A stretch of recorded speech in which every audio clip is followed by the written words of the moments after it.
I watched from the edge of the yard as the fire pit hissed and cracked, the sleeves of George's coat curling inward like they were reaching for help. My son laughed. My daughter-in-law called it vintage garbage. They thought they were burning an old coat.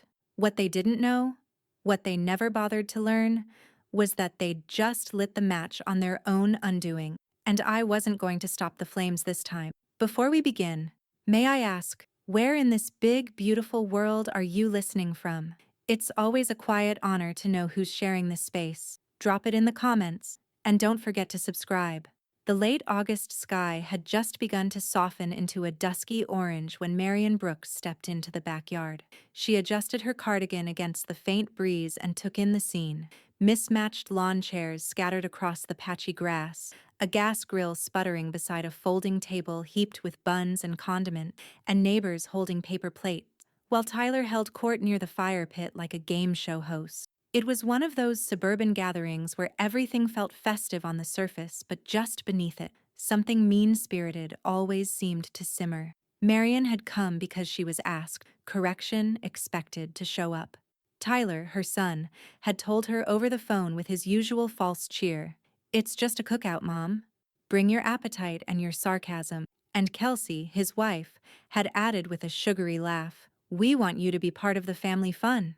Now, standing at the edge of it, Marion didn't feel like part of anything. She hovered near the drink cooler, nursing a lukewarm lemonade and listening politely as a neighbor rambled about backyard renovation. She nodded occasionally, her attention half there, until the music quieted and Tyler's voice rose above the crowd. All right, everyone, eyes on me for a second. Got something special to share?" There was a flurry of movement near the back porch. Tyler had climbed the steps, grinning wildly, holding something bunched under his arm like a prize. "Now, for tonight's entertainment," he called, his voice tinged with mock grandeur, a blast from the past. He held up the item for all to see. Marion's heart dropped. It was George's coat. The thick brown wool hung limp in his grip, its lining peeking out like a wound. She hadn't seen it in years, but every thread was familiar. The elbow patches, the slightly frayed cuffs, the faint mark near the collar where George's favorite pipe had rested. It had been his winter armor, his habit, his smell. After he died, Marion kept it tucked away in the back of her closet, not out of denial, but because it felt like the last thing he touched. Kelsey clapped her hands with a shrill laugh. "Can you believe she still has this thing? It's like a museum piece, vintage Depression core chic." Laughter spread through the guests like a spark to dry leaves. Tyler swung the coat over his shoulder and strutted toward the fire pit. "Don't worry, folks. We're retiring this bad boy with honor. Tonight, we send it off the way. We send off all relics, with flames." Marion stepped forward. "Tyler, please." He didn't hear her. Or maybe he did and chose not to. In one sweeping motion, he tossed the coat into the flames. The fire caught fast. Orange licked up the sleeves and into the shoulders, devouring it hungrily. A gasp escaped someone in the crowd, followed quickly by hoots and cheers, the sound of beer cans cracking open in celebration. Marion stood rooted to the spot, as if her shoes had grown into the earth. She stared, unblinking, at the blaze. The flames twisted and snapped, consuming memories she hadn't even realized were stitched into that coat. Football games in the snow, grocery trips during storms, George walking beside her at the cemetery in the bitter cold, holding her gloved hand as she cried silently beside a headstone. The scent of burning wool mixed with the tang of barbecue sauce and cheap lighter fluid. Somewhere behind her, a speaker crackled back to life with an upbeat country song. The crowd returned to their beers, their gossip, their laughter, as if nothing had happened at all. Except Sadie. Marion's 12-year-old granddaughter stood just a few feet away, her paper plate drooping in one hand, baked beans slowly sliding off the edge. Her expression was pale and stunned. She looked not at the fire, not at her parents, but directly at Marion, as if trying to understand the silence. Kelsey shouted over the music, smiling wide. "Time to upgrade, Mom. We'll get you something modern. Maybe faux fur. It's 2025, not 1925. Marion didn't respond. She couldn't. Her throat felt tight, her chest hollow. But she managed a small nod toward Sadie, just enough to acknowledge her presence. The girl gave a single blink in return. Not a tear. Not a word. But the look said everything. The coat was gone. But Marian's memory wasn't. She turned away from the fire pit and quietly stepped inside the house, unnoticed. The house was silent except for the ticking wall clock in the kitchen and the muted thrum of bass from the backyard speakers. Marian sat at the table with the folder open in front of her, the overhead light casting a yellow glow across the documents she hadn't looked at in over a decade. Her hands moved slowly at first, as if touching something sacred. Birth certificate, tax filing, copies of mortgage co-signatures, old insurance forms. She had kept it all. Everything had been filed with the kind of precision only accountants and the bereaved seemed to understand. The folder was labeled in her handwriting, Brooks, joint credit/active notes. At the time, it had been an act of trust. A mother trying to help her son and his new wife when their first loan was denied. She had stepped in, co-signed, and never asked for thanks. That was 6 years ago. Now, she flipped through the pages not as a mother, but as something else, something colder. The coat had burned. The memory had not. She stared at a line of numbers on a vehicle loan summary. 3 missed payments, 1 warning. The bank hadn't moved to collections yet, but it was only a matter of time.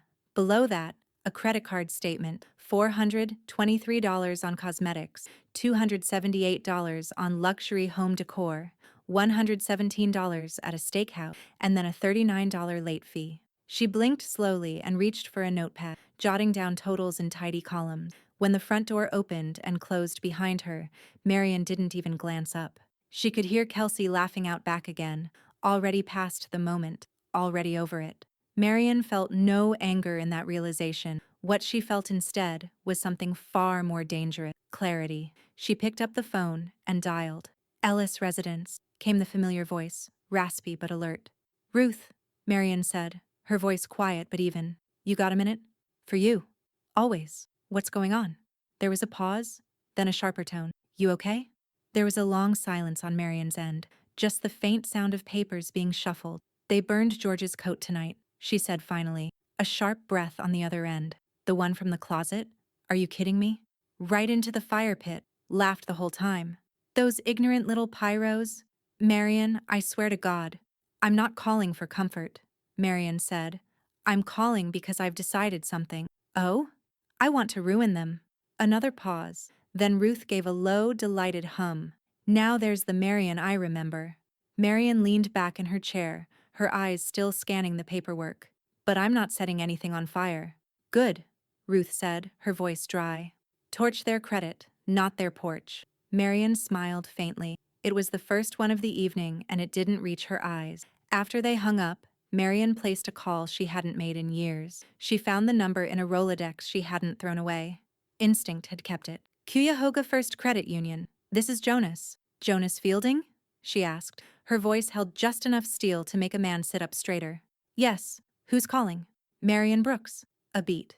Then a small, surprised laugh. Marian? As in Marian?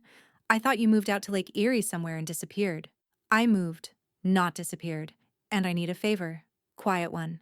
Well, that depends.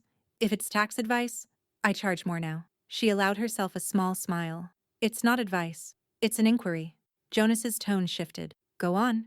I'm looking at some old paperwork. Co-signed lines with my son and daughter-in-law. I'd like to know what shape they're in. Credit-wise. Discreetly. There was a pause. But it wasn't resistance. It was calculation. You were the sharpest set of books I ever audited, Jonas said. You still. Balancing by hand? I balance everything, Jonas. Just need to know what I'm balancing for. I'll see what I can dig up. Give me a few days. Number tonight. If it's digital, you don't need more than an hour. She hung up before he could argue. The backyard lights flickered through the window, illuminating the outline of Tyler pouring more lighter fluid into the fire pit, like a teenager craving applause. Marian watched him for a long moment, expressionless. The next morning brought a sticky, gray haze that hung low over the Cleveland suburb like a reminder no one had asked for.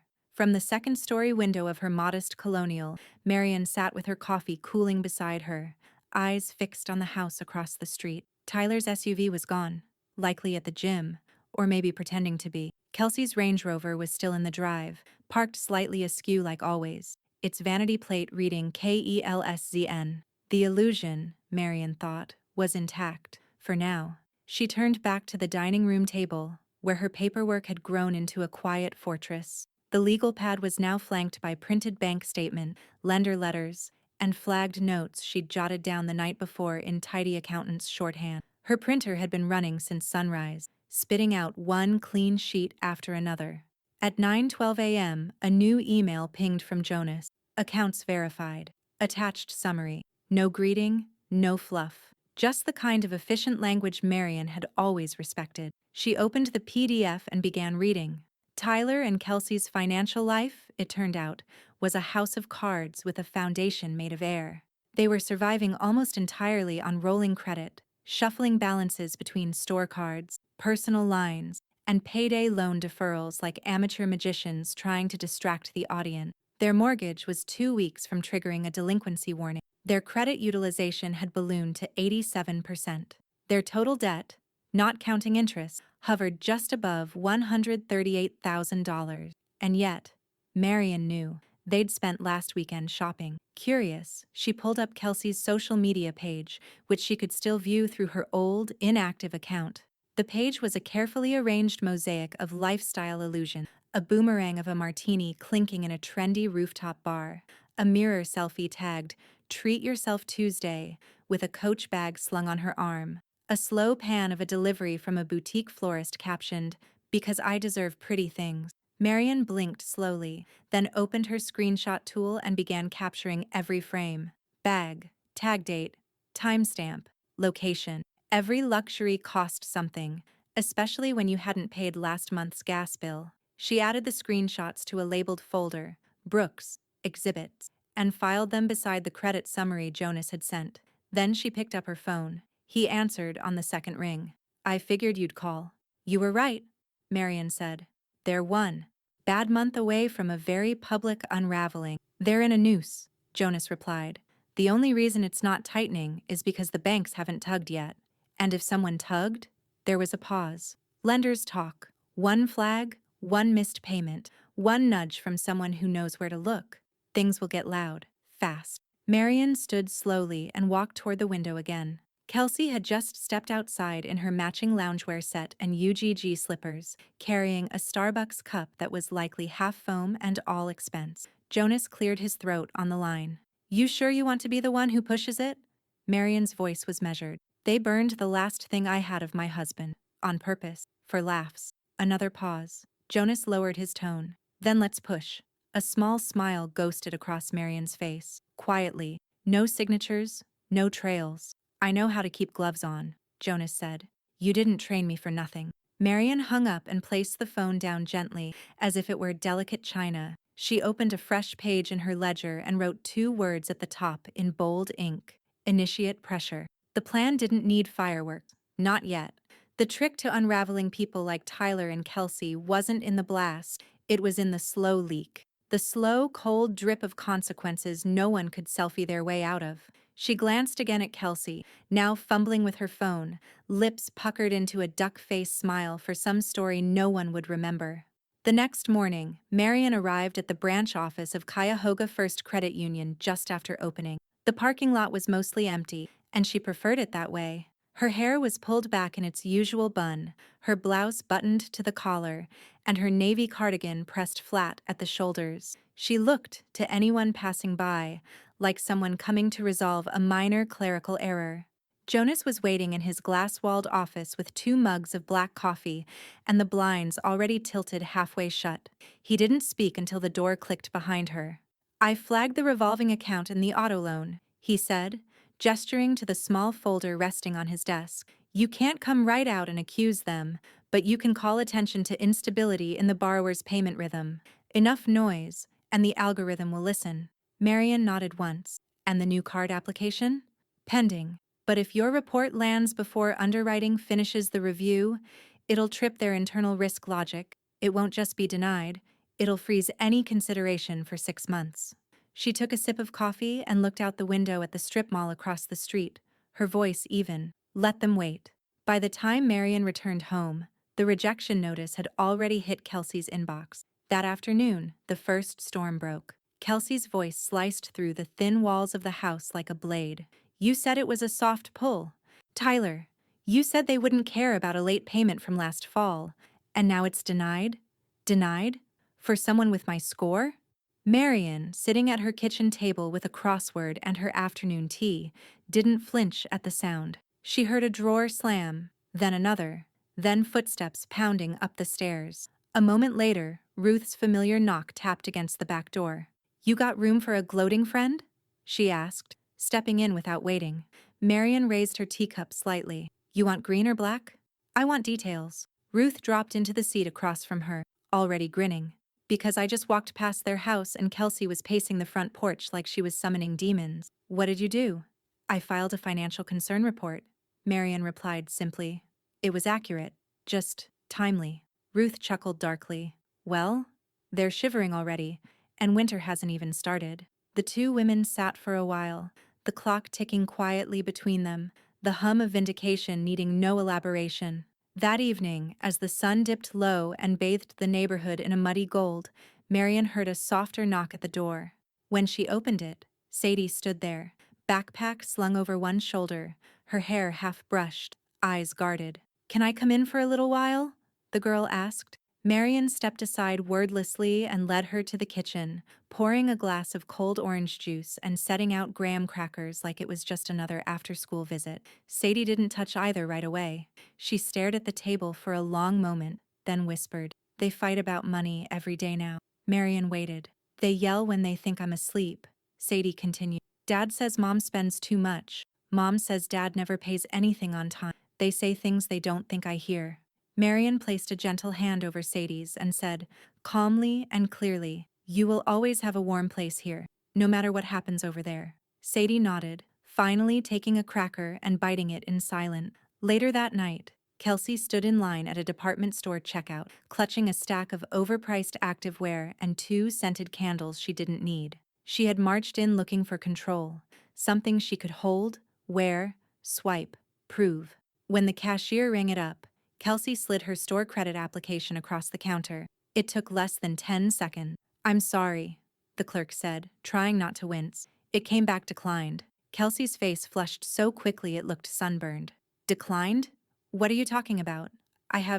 Look, run it again. The clerk did. Still declined. She grabbed the bag and stormed out, leaving the items behind. The first real cold snap hit Cleveland overnight. By morning, a sheen of frost coated the sidewalk, and the neighborhood hummed with the distant sound of ice scrapers and engines left running too long. From her living room window, Marian watched Tyler emerge in his slippers, arms folded tight against the wind, struggling to de-ice the windshield of his SUV with a credit card. There was a time, years ago, when she might have felt a flicker of sympathy watching him fumble like that. But that time was gone, burned away with George's coat. She sipped her coffee, then turned to the printout waiting on the table.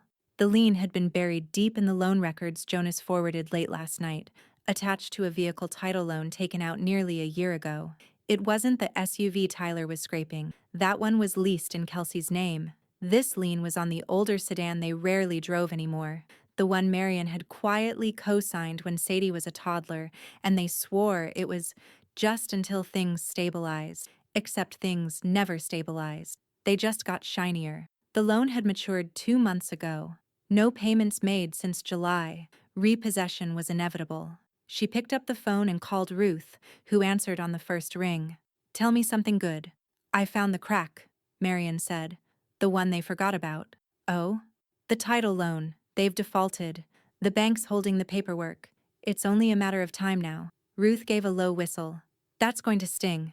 They'll scramble, try to fix it, but the clock's already ticking. Sure enough, by that afternoon, the scrambling had begun. From the corner of her eye, Marian saw Kelsey rush to her car, purse clutched tightly to her chest, hair pulled into a tight bun like she was headed to war.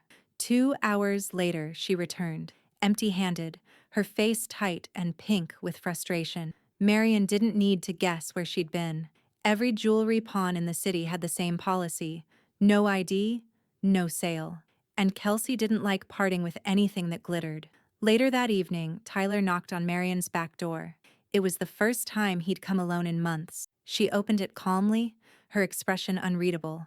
Hey, he said, forcing a casual tone. Got a minute?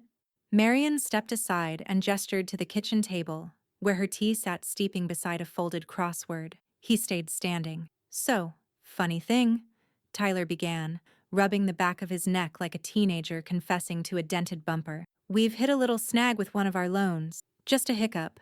It's no big deal, but, the lender's being weird about some old paperwork. Probably a glitch. Marion didn't speak. We just need a small stopgap, Tyler went on. Nothing major. Just until I get my bonus next month. And with your background, maybe you could talk to the bank? Smooth it out? Or even help cover the difference? I mean, you co-signed back then, so they might respond better to you. Marion tilted her head slightly. I thought I was pathetic. Tyler blinked. What? You said that last Thanksgiving, she said evenly. When I brought sweet potatoes in a glass dish instead of catering, you called me pathetic. Loud enough for Kelsey to hear. He opened his mouth to protest, but no words came. I remember things, Marion said softly, especially when people say them like they mean them. Tyler's face tightened. It was a joke.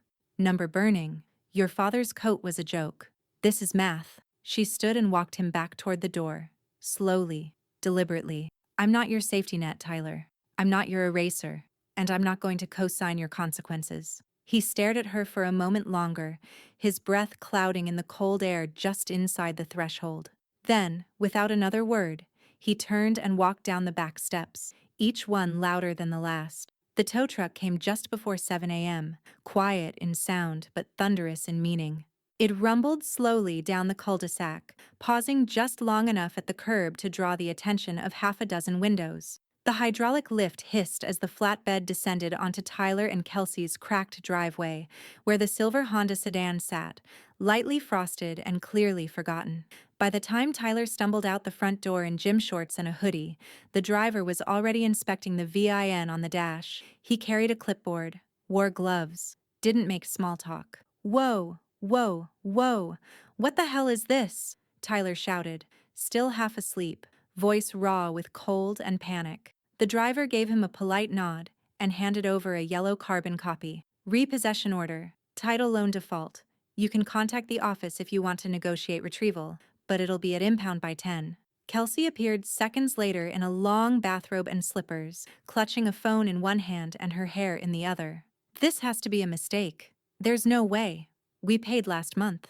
The driver didn't argue, just hooked the cables. A neighbor across the street peeked through their blinds. Another opened a front door under the pretense of letting the dog out. The kind of attention no suburban couple ever wants. I said we paid it, Kelsey screamed, her voice cracking mid-sentence. You can't just take our car. What are we supposed to do? The driver turned the key in the ignition, winched the sedan onto the flatbed with a smooth mechanical groan, and shut the cab door behind him. When the truck pulled away, Tyler was left standing in the driveway, fists clenched, chest heaving. Kelsey broke first. She dropped onto the front steps with a muffled sob, burying her face in her hands. From her kitchen window, Marion stirred a spoonful of honey into her tea. Ruth sat across from her, still wrapped in her oversized shawl, a mischievous glint in her eyes as she peered over the rim of her mug. Well, she said, that was almost operatic. Marion gave a slight smile. It was overdue. They looked like a couple auditioning for a reality show called Rock Bottom.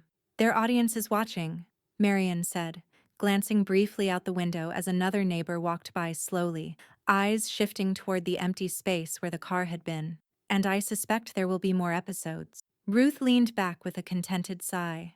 I can't decide if I want to slap you or high-five you. Either way, I brought apple scones. Later that afternoon, Marion's phone buzzed with a message from Jonas. Status update. Brooke's credit score dropped another 41 points since last week. New threshold, 519. They're locked out of any favorable lending for the foreseeable future. Marion tapped back a short reply. Thank you. Let me know if the lenders start to cluster. By evening, the fallout was spreading. Tyler sat hunched over the kitchen island, punching numbers into his phone. His laptop lay open to a site for payday advance loans, each tab more desperate than the last. He entered his income, his address, his employer's name. The screen flickered. Then the error message came. Denied. Application does not meet risk threshold.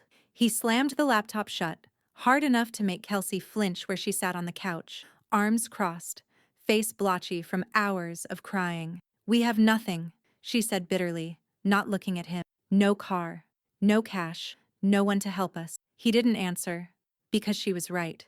A soft knock came at Marion's door around dusk. She opened it to find Sadie standing there, jacket zipped, backpack on, eyes serious. "Hi, sweetheart," Marion said gently. "Everything okay?" Sadie nodded once, then looked down. "If things get really bad, like if we have to move or something, could I come stay with you?" Marion didn't hesitate. "Your bed is made. You don't need permission." Sadie smiled faintly, almost imperceptibly, and hugged her grandmother without a word. The envelope arrived on a Wednesday, plain white, no logo, no postage stamp, just slid through the door in the early morning like a quiet threat. Kelsey picked it up from the welcome mat and tossed it on the kitchen island without opening it. An hour later, Tyler sliced it open with the same steak knife he'd used to pry open a stubborn Amazon box. He read it once, then again. The third time, he didn't even blink, just held it up in the air like it was proof of something. 60 days, he said flatly. "That's what we've got." Kelsey turned, already tense. 60 days for what? Mortgage arrears. They're demanding resolution by the end of next month or it goes into default proceedings. Kelsey stared at him, eyes widening. "How far behind are we?" "I don't know," Tyler snapped. "I thought I caught it up in July." "Well, clearly you didn't," Kelsey shouted, taking the letter from his hand. Her eyes scanned it rapidly, mouth curling into something bitter. "This is your job, Tyler. You're the one who's supposed to keep the damn bills paid." He laughed once, dry and humorless. "With what money, Kelsey? You maxed the cards on handbags and brunch. You think I can pay off a mortgage with smiles and sarcasm?" The silence that followed was colder than the winter air slipping in through the cracked kitchen window. From across the street, Marion watched as their argument spilled out onto the front porch. It wasn't loud enough for her to hear specifics, but the body language said enough. Kelsey flung her arms wide. Tyler jabbed a finger at the letter. Both looked like they'd aged 10 years in a week. She pulled the curtains shut and turned back to her own kitchen, where a small accordion folder sat open on the table. Inside it were neatly labeled dividers: mortgage, liens, repossession, public record, each section slowly filling with printed screenshots, time-stamped documents, and notes written in Marion's tight, measured script. She slid the newest document inside: notice of delinquency. Brooks' residence, date stamped and crisp. Ruth arrived just before lunch, letting herself in with a knock and a flourish of her scarf. She shook the snow off her boots and sniffed the air. "Tomato soup? You trying to kill me with comfort?" Marion gestured toward the stove. "Help yourself. It's the good kind." Ruth poured herself a bowl, then glanced at the papers still spread across the table. "More bad news?" Marion tapped the folder. "The house is next." Ruth let out a low whistle. "They're unraveling faster than yarn in a kitten's paw." "I'm just documenting," Marion said evenly. "For now."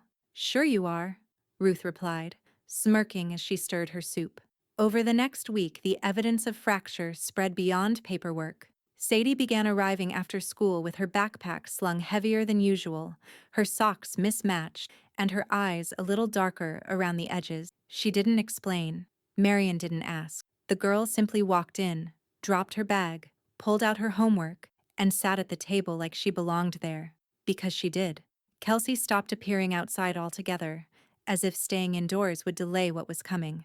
Tyler made more calls. Marion could tell by the rising and falling tension in his voice that carried through cracked windows. He paced the front yard, phone pressed to his ear, repeating words like short-term, bridge loan, can't default.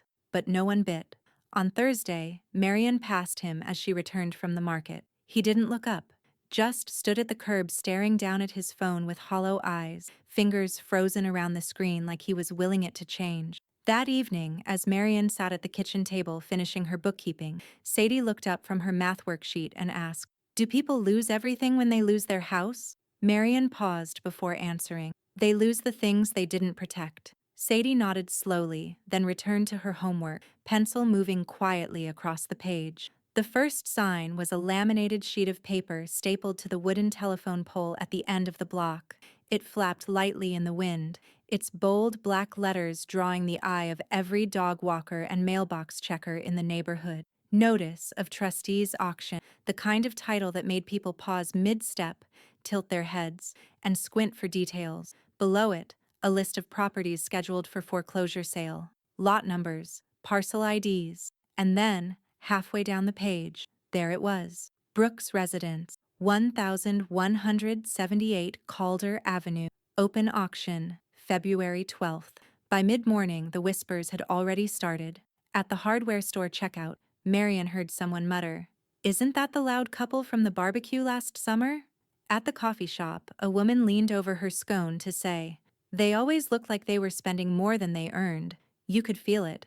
Marian said nothing. She just folded her receipt neatly and carried her groceries to the car, her face unreadable beneath her knit cap. Across the street, Tyler sat in the dining room with his laptop open, a row of tabs blinking at him like silent judges. Kelsey paced behind him, arms crossed, makeup smudged under her eyes, hair thrown up in a tight, angry knot. "Try again," she said, voice hoarse. "Just try a different lender." "I have," Tyler snapped. "4 this morning alone. They all say the same thing. Too much debt, not enough income, credit scores in the basement. And now that the house is flagged, no one's touching us." "Lies. There's always a way," Kelsey hissed. "What about the title company? Or private lenders?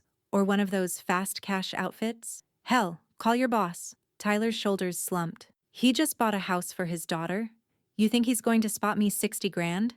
Then ask," she barked. "Because I'm not losing my house because you forgot to make 2 payments." Tyler stood up fast enough to knock his chair over. "I'm not the one who spent $1,500 on custom drawer organizers when the electric bill was overdue." Kelsey stormed off, slamming the door to their bedroom behind her so hard it rattled the hallway mirror. In the house next door, Marian and Ruth sat across from each other at the kitchen table, a laptop open between them. "Do you want to name the LLC something discreet?" Ruth asked, sipping her coffee. "Or should we just call it Petty Enterprises?" Marian's lips twitched. "Calder Valley Holdings? Sounds rich and boring. Perfect." They filed the paperwork in under 15 minutes. Registered business address, Ruth's P.O. Box. Primary contact, Ruth's landline. Marian uploaded the Articles of Incorporation, confirmed the EIN, and selected real estate investment as the operating category. When they were done, Ruth leaned back and let out a slow breath. "Feels strange, doesn't it? Not even hiding what you're doing." "I'm not hiding," Marian said. "I'm preparing." Meanwhile, Sadie stood just outside the kitchen door of her parents' house, earbuds in but music paused, backpack slung low. She wasn't supposed to be home yet. Early release day. She heard every word from the hallway as her parents circled the living room like angry ghosts. "We're going to be homeless," Kelsey choked out. "No, we're not," Tyler said, though his voice betrayed him. "We'll have to move in with your mother." "I'd rather sleep in a tent," Tyler snapped. Sadie didn't move. She just stared at the floor, her jaw tight. That night, Marian tucked an extra blanket onto the bed in the guest room. She added a small electric heater to the corner and placed a sticky note on Sadie's desk. "Extra pencils in the drawer. Chargers already plugged in." She didn't say anything when Sadie came in after dinner and quietly unpacked her backpack into the dresser. She didn't need to. Auction day arrived cold and windless, the kind of still that made sound travel too far and silence feel suspicious. Marian dressed in charcoal gray slacks and a quilted black coat, her hair tied back with precise intent. No jewelry, no scent. Her presence meant to disappear into the room, not dominate it. Ruth pulled up in her faded red sedan 10 minutes early and honked once from the curb, wearing large sunglasses and a scarf knotted like an old spy in a Cold War movie. "You look like you're about to bribe a diplomat," Marian said as she slid into the passenger seat. "Only if he's selling beachfront foreclosure," Ruth replied. The county trustee's office was housed inside a squat municipal building just off Euclid Avenue. Concrete walls, fluorescent lighting, faded blue carpeting. Inside, rows of folding chairs faced a plywood podium where a clerk in a beige windbreaker shuffled paperwork with the tired apathy of someone who had seen too many dreams die on Silent Tuesday morning. There were 11 properties listed for public auction. Calder Avenue was number 6. They signed in under Calder Valley Holdings, LLC. Marion let Ruth hold the paperwork while she observed the other bidders, flippers, local realtors, one man wearing a hunting vest and carrying a Dunkin' Donuts cup who looked like he bought houses the way others bought scratch-offs. Tyler and Kelsey were nowhere to be seen. Marion didn't expect them to be. Shame had a way of keeping people indoors, especially when the street they mocked others from was now mocking them. At 10:43 a.m., the clerk read the details aloud. One single-family dwelling, 1,178 Calder Avenue. Reserve waived. Opening bid, $12,500. A murmur rippled through the room. Most assumed it was a gutted dump or a fire-damaged shell. No one asked questions. Buyers like these didn't want stories, only margin. Ruth raised her bidder number calmly. 15. Another bidder lifted his card. 16.5. Ruth. Again. 18. The man hesitated, then lowered his hand. Silence. Sold, the clerk called, striking the gavel. To Calder Valley Holdings, LLC, $18,000. Marion didn't exhale until the paperwork was in her hands. They signed the deed transfer form at a side table, notarized by a clerk who didn't bother glancing at them twice. Just another cold transaction in a city full of slow disasters. As they walked back into the parking lot, Ruth linked her arm with Marion's and whispered, "You just bought their fire pit." Marion looked toward the pale winter sky, her expression unreadable. And every memory they mocked. They didn't celebrate. They just drove home. That afternoon, Marion sat in her kitchen, alone now. The deed spread out before her. It felt smaller than she expected, just a page and a half of legal text, but heavier somehow. She slipped it into her accordion folder under a fresh tab. Acquired. Across the street, the Brooks house was quiet, the curtains drawn, the SUV parked slightly crooked, the driveway unswept, as if even the building itself knew what was coming. She stepped outside for air, walking to the edge of her porch just as the wind picked up, rustling through the bare trees and catching the corner of a flyer caught under a stone on her front step. She bent and picked it up. It was the same auction notice from the telephone pole, folded, creased, and across the back, in thick red ink, someone had written, "You happy now?" Marion stared at the handwriting, jagged, rushed, and let the silence absorb the question. She walked back inside, unfolded it neatly, and slid it into the back of the public records tab. Then she made tea. The box truck arrived 2 days before the eviction deadline, an off-brand rental with faded lettering and a dent in the passenger side door. It didn't belong to any professional service. It was Tyler's co-worker's cousin's truck, borrowed with the promise of gas money and pizza. No one helped them pack. The driveway was cluttered with open bins, plastic tubs, trash bags, half-tied. Kelsey stood on the porch in leggings and a sweatshirt that read, "Mama needs Merlot," barking orders at no one in particular, while Tyler hauled boxes down the steps with the dull anger of a man who'd finally run out of people to blame. Across the street, curtains stirred and blinds shifted. Some neighbors watched with quiet relief, reminded that even loud houses eventually go silent. Others watched with unease, murmuring about how fast it all happened, how that kind of thing could happen to anyone. Tyler caught one of them watching, a man he used to coach Little League with, and muttered, "They all love to watch it burn, don't they?" Kelsey was inside now, pacing the living room, tossing throw pillows into a laundry basket with the kind of fury usually reserved for lawsuits and betrayals. Her face was tight, mascara smudged from more than one off-camera breakdown. Sadie packed her own things quietly. She didn't ask for help. She didn't yell. She didn't whine. She filled a cardboard box with her school supplies, a few favorite books, and a worn fleece blanket with faded stars on it. Then she taped it shut and carried it out the front door without being asked. Tyler stopped in the entryway, panting, a duffel bag over one shoulder. "Where do you think you're going?" "To Grandma's," Sadie said plainly. Tyler stared at her, blinking. "We haven't talked about that." Sadie didn't flinch. "You've been talking, just not to me." She walked past him like a breeze slipping through a cracked window. At Marion's, the door was already open. A soft breeze carried the scent of lemon polish and rosemary tea. The entryway was clean, quiet, warm. Marion stood in the doorway, waiting, cardigan buttoned, hands folded in front of her. "Your room's ready," she said gently. Sadie nodded and stepped inside without looking back. Later that evening, as twilight settled over the block and the last of the truck was loaded, Kelsey sat cross-legged on the living room floor in front of a phone propped against a candle jar. Her eyes were red, voice hoarse, tone saccharine and bitter all at once. "We didn't deserve this," she said into the camera. "We're not bad people. We're not.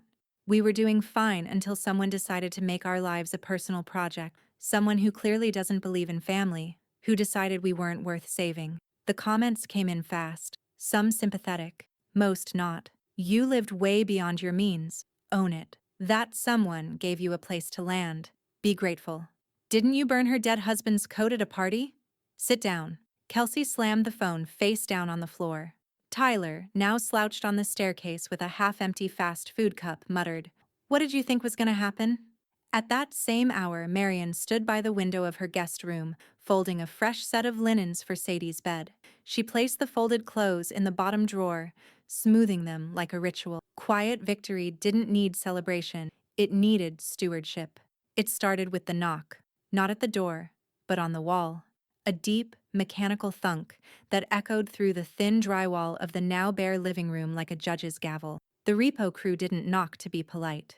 They knocked to announce. Tyler opened the front door with a scowl already forming, sweatpants hanging low on his hips, hoodie half-zipped, face blotchy from too little sleep and too much rage. The two men on the porch didn't flinch. One held a clipboard. The other carried a folded dolly. "Asset recovery," the clipboard man said. "Leased furniture. Living room set, dining room table, mattress, headboard, 2 nightstands." "This is harassment," Tyler barked. "No, sir.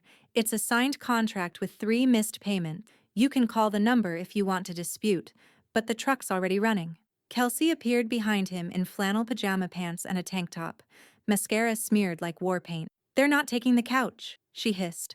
"I swear to God." They tried to block the doorway. For a few seconds it worked. Then the clipboard man calmly stepped aside and gestured to his partner, who began photographing every item on the list for inventory verification. When the men pushed into the house, Tyler lost it. "You can't just walk into my house and start taking things. This is our home. You think we're just gonna stand here and—" The shouting built like a siren. He grabbed the coffee table, clinging to one leg like it was a lifeline. The dolly man didn't even blink, just worked around him, loading cushions onto plastic-wrapped bins and stacking them with quiet efficiency. Outside, across the street, 2 neighbors had stepped out onto their porches, phones out, recording. A third neighbor, walking their dog, stopped under the guise of fiddling with the leash. The sound of Tyler screaming, "This is theft! You're stealing our ficking life!" carried clearly across the cul-de-sac. The video hit local Facebook groups within an hour. By dinner, it was on TikTok with the caption, "Calder Avenue Meltdown. Bro lost his couch and his mind." In Marian's home, however, the mood was unshakably calm. She stood in Sadie's new room, arranging a reading lamp on the nightstand with quiet care. The walls had been painted soft sage 2 nights earlier, and a fresh comforter sat folded neatly at the foot of the bed, white with a subtle quilted pattern, the kind Marian used to admire in catalogs but never splurged on. "Want to try this chair?" she asked, turning towards Sadie with a small, warm smile. "I adjusted the legs so it won't wobble anymore." Sadie crossed the room and sank into the desk chair with a gentle thunk. "Perfect," she said. Marian nodded. "Homework deserves a proper seat." Downstairs, Ruth arrived with a tote bag full of small things, succulent, a decorative lamp, a corkboard shaped like a star. "They're sitting on the floor now," she said, placing a tiny plant on the windowsill. "But thought you were pathetic?" Marian only raised an eyebrow. "No comment?" Ruth asked, smirking. Marian picked up a glass jar of colored pencils and placed it beside the plant. Their narrative always needed furniture to feel stable.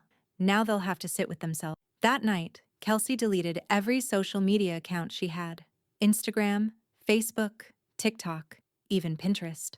She didn't say it aloud, but she couldn't bear the notifications, the comments, the likes from people who had been in her house just months earlier, drinking wine and laughing on that same couch, now strapped inside a truck, on its way to a warehouse that smelled like cold rubber and regret. The first court summons came folded inside a thick manila envelope, left sloppily wedged into the rusted mailbox of their short-term rental, a cramped, low-slung duplex on the east side, with carpet that smelled like wet drywall and old coffee. Tyler opened it with a butter knife, eyes narrowing at the legal header. Then another arrived 2 days later, and then a third. Capital One, Citibank, a debt buyer out of Cincinnati with a 6-page affidavit. Each one came with a different case number, but the phrasing was nearly identical. You are hereby notified. Plaintiff demands judgment. Total amount due plus interest and court fees. Tyler tossed the second one onto the coffee table with a bitter laugh. They're coming for scraps. Kelsey didn't speak. She sat on the edge of their air mattress, holding the most recent envelope like it was a bomb still ticking. The next morning, Tyler tried to dodge the process server. He pretended not to be home, shut off the porch light, didn't answer the door. It didn't matter. The man in the brown jacket spotted him sneaking out the side fence and handed over the paperwork like it was a takeout order. You've officially been served, Mr. Brooks. See you in court. Inside, Kelsey curled into herself, whispering the same line over and over. We can't escape this. Tyler didn't answer, because deep down he knew she was right. Marion received the hearing notices like invitations, not in her name, of course. Public calendars posted on the county website, easily searchable. She and Ruth sat together in the back row of courtroom C214, silent observers in muted tone. No smirks, no side comment, just presence. Tyler arrived late, neck flushed, tie askew. Kelsey didn't come at all. The judge didn't need theatric. The plaintiff's counsel presented the documents. Non-payment, verified debt, interest accrued. Tyler tried to speak but was gently cut off with, "This is a civil hearing, not a negotiation." Within 15 minutes, the ruling was final. Wage garnishment, standard deduction, 10%, increasing with default. Next case, the judge called, already bored. As Marion and Ruth exited down the courthouse steps, Ruth muttered, 10% now, 10 more when the other suits land. Wonder what percentage of smug that leaves. Marion didn't smile. Debt's only surprising when you pretend it isn't real. By the end of the month, 3 garnishments were active. Tyler's paycheck, already smaller than he liked to admit, was now anemic. Rent was late. The car, a used compact sedan with a broken side mirror, barely started in the morning. Kelsey tried applying at a boutique downtown but was told they weren't hiring at the moment. What they meant, of course, was not you. Meanwhile, Sadie was thriving. Her math scores had improved. She started joining Marion at the library on Saturdays, sometimes sitting for hours in the corner window seat with a notebook in her lap and a half-finished sketch of the trees outside. Her hair was neater. Her appetite had returned. Her laughter came easier. One evening, Marion found her asleep at her desk, head resting on an open workbook, lamp still glowing. She didn't wake her, just draped a blanket over her shoulders and turned the pages of her ledger quietly in the other room. That same night, across town, Tyler sat in the parking lot of a payday loan office with the lights off and the radio low. He stared at the garnishment line on his pay stub, then at the phone number on a handwritten business card for a bankruptcy attorney someone at work had passed him. Kelsey sat beside him, silent. She didn't ask what he planned to do. She already knew he didn't have one. It started on page 6 of the Cleveland Sentinel, beneath a bold headline and a grayscale photo snapped in front of the courthouse steps. Grandmother buys son's foreclosed home. Sometimes you have to clean house to protect family. The reporter was local, young, eager. She'd caught wind of the auction from a clerk who thought it sounded Shakespearean. The framing was clean. Retired accountant turned property investor. Family legacy, hard lessons, dignity in the face of cruelty. Marion wasn't quoted often, but the quotes she gave were careful. I believe in accountability.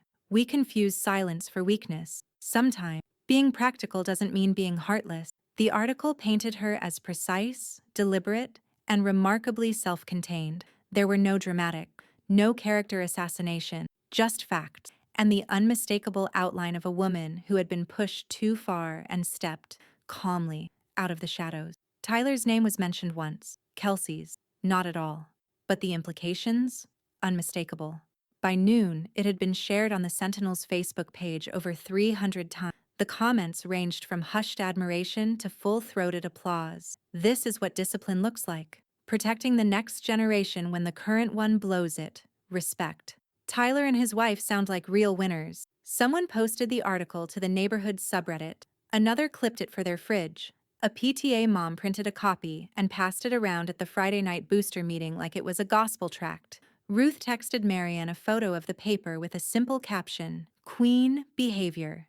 0 notes. But it was Sadie's reaction that lingered longest. She'd found the paper folded neatly on the kitchen table the next morning, her juice already poured beside it. She read the article silently, brow furrowed, lips moving as she traced each line.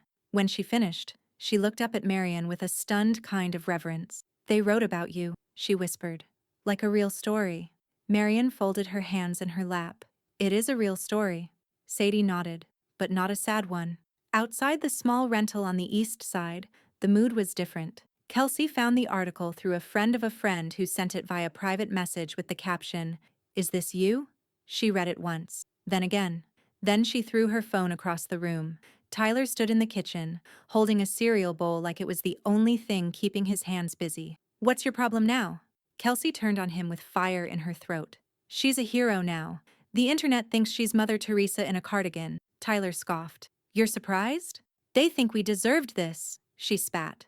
"They're sharing it, liking it, like it's some uplifting tale instead of a hit piece." Tyler didn't respond. He just finished the last of his cereal and walked the bowl to the sink. There wasn't even enough left in the fridge for tomorrow. Marian, meanwhile, was sorting her mail when she found the first letter. No return address, just a soft gray envelope with clean handwriting and a forever stamp in the corner. Inside, "You don't know me, but I read about what you did. You reminded me that boundaries are a kind of love, too. Thank you." The next day, another came. Then 2 more. By the end of the week, she had a small stack tucked into a drawer beside her ledger. All anonymous, all grateful. One woman signed hers with only her initials and the words, "Your quiet spine gives me hope." Marian read each note once, folded them carefully, and placed them in a labeled envelope. Affirmations. She didn't respond. She didn't need to. The office was smaller than she remembered. Jonas had converted the credit union's back conference room into a part-time advisory hub.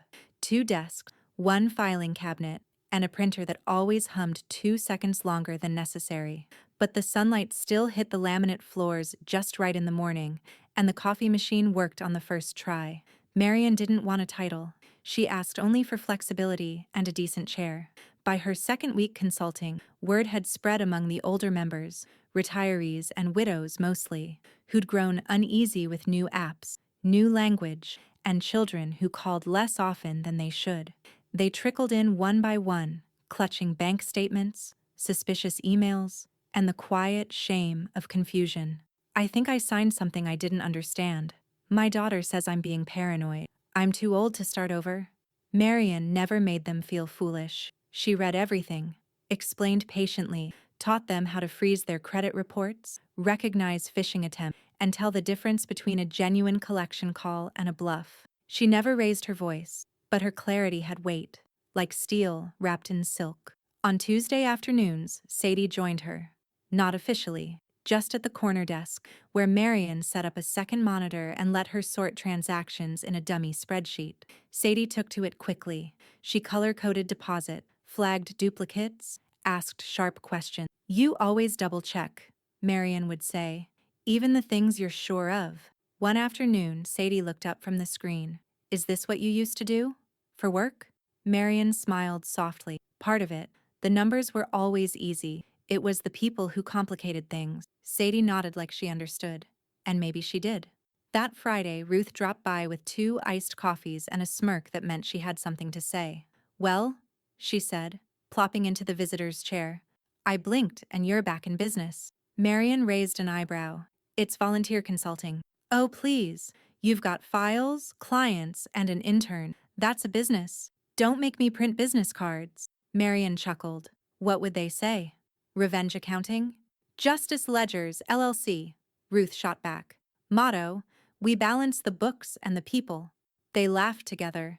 It was the kind of laughter that didn't need permission. Earned, not borrowed. That night, Marian sat at the kitchen table with a pen and a folder labeled SADIE, Trust Fund Initiation. The paperwork was straightforward. Seed money from savings, monthly contributions automated through the credit union, tax efficient. The trustee designation went to herself. College wasn't a wish anymore, it was a plan. When she signed the final page, she paused only once, to glance at Sadie curled up on the couch with a book and a fuzzy blanket, headphones in, completely at peace. Across town, Tyler found Marian's mailing address on a tax record website. He spent 20 minutes writing a letter he would never admit took hours. It wasn't angry at first, but then came the phrases, "You never gave us a chance. You made it personal. You taught Sadie to hate us." The handwriting got sloppier near the end.